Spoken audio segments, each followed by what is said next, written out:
Every visionary has a story to tell. These stories educate and inspire us all.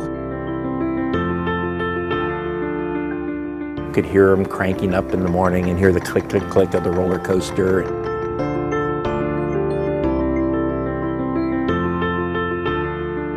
It's really feeling satisfied and feeling gratified with bringing happiness to young children, especially families. Working with people who are having a good time is so much better than any other job. Join us as we learn from these trailblazers.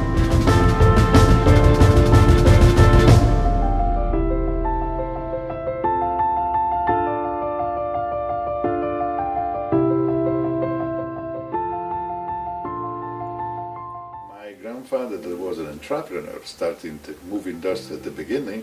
He went to Paris, he bought one of the first projector. He didn't understand that the world was changing again and the movie theater became popular in the city. So he didn't want to stop. He was continuing traveling from one city to another, so the business was going down.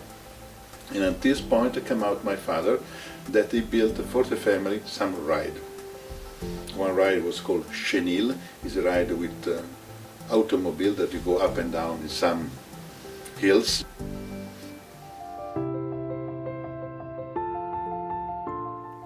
Now we arrive at the 1960, economic boom in Italy. So the other carnival people were asking to my father, why you don't build a one ride for me? And we, at that point in 1960, we started to manufacture a ride. When I finished my military service and get married, my father, he was always dreaming about America. He was always dreaming to have something in the United States. So he decided to open an office in the United States, and he told me, Alberto, you are a volunteer, so you go to America. So I was about 24 years old that I came to America to open my office, my sales office. It was no easy. I arrived in America, young, I think. I'm going to adapt myself very easily, quickly. This is not true. And I remember at that time, when I was new, just coming to the States, how many hours I have to spend on the waiting room. Waiting to get the meeting and so on. It was not easy. And my customers were asking, Alberto, do you have a reference here in the States? No. So you don't have reference, how I know that your product is good? So what I did, I went to a customer and that I have a personal good relation, say, okay, and also a good name in the market. I'm going to give you the ride in the percentage. You don't pay me anything, you just give me 50% of the income. The ride did so well that I believe he collected the money to pay the ride in 1 month. He took pictures and I used this on advertising. Mr. Patrick Toffer said that the ride was very successful, did very well in his part. And this I started. The first experience, the first ride, the first testimony to sell something.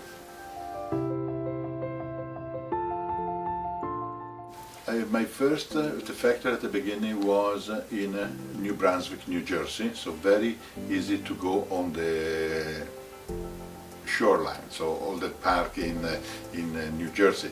One of the first sales was in Astroland, New York. It was called Minijet.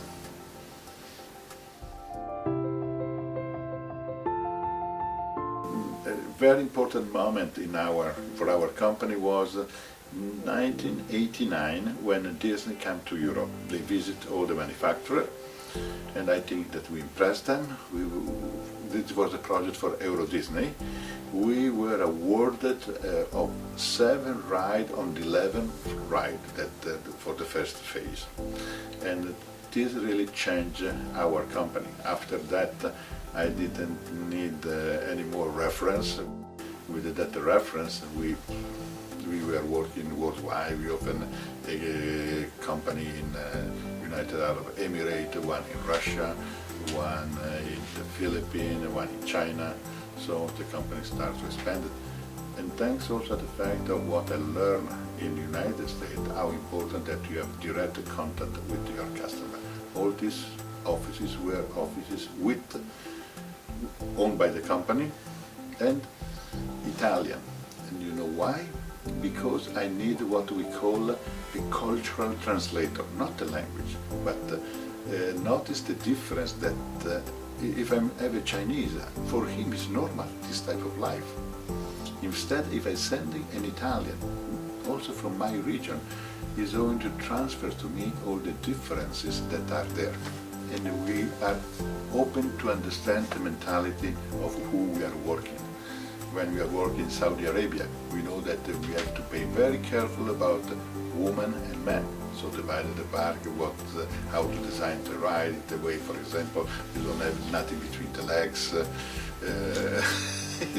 You learn about the mentality and you try to understand and follow that. There are two very main elements of the success factor. The diversification of the market and the direct contact with the market, so you know what they want. Second, your ability and the control of all the different technology that you need to build the ride. I already have this dream. Now, I have so many rides, and okay, when there is the IAAPA, I bring one ride. I cannot bring all my productions. No? So my dream was always to have a showcase to show to my customer all the different type of ride that we are building. Having a big variety of rides, I need a showcase. What the best showcase is in New York, in an existing place, a place where the amusement park started. Now that we have our own park, we test the ride in Coney Island. So when we go to the IAAPA, we have 1 year already experience. So nobody is going to buy the first one. So for my competitors, before they're going to reach that level, I am already had a couple of years. So I have already tested the ride, ready for delivery.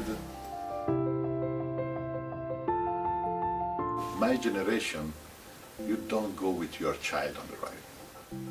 So we realized, especially in the US, that parents were more comfortable, they were able to go with their children. So we developed the ride in the way that parents can go with their child. At that time I have already 2 boys, Tony and Alessandro. They were playing with tractors, and they have a rubber tire, and they were going on the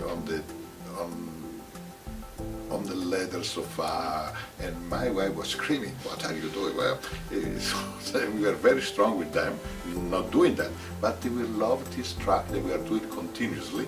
So I said, they like so much this truck. So I took the truck to my artist department, and how is born the convoy ride. In the cabin of this truck, you put the small children, because they close the door, and on the back you can put a child and the parents. And it was a very successful ride. One time we designed a ride where the child was sitting like a kind of car that looks like a telephone, and you have Snow White in front, in the center of the ride, and you were calling Snow White, and you were listening to a fairy tale story. It was a disaster. We sold a few, and I didn't understand why. No, what I did, I went to the park where I sold one of these rides, and I mixed myself with the customer. And the parents love it. The parent was pushing the child, and there was a 7 or 8 years old boy that the parents were pushing. Why go there? It's nice. You get to have a fairy.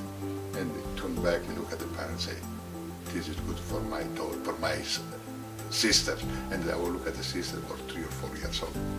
You know, I learned the lesson that what you like maybe is not what the child like.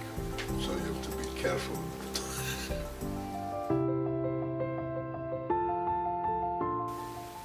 So at the beginning, for me, was a great honor. I was selected to be on the board of directors, and at that time I was thinking of the importance of the trade show.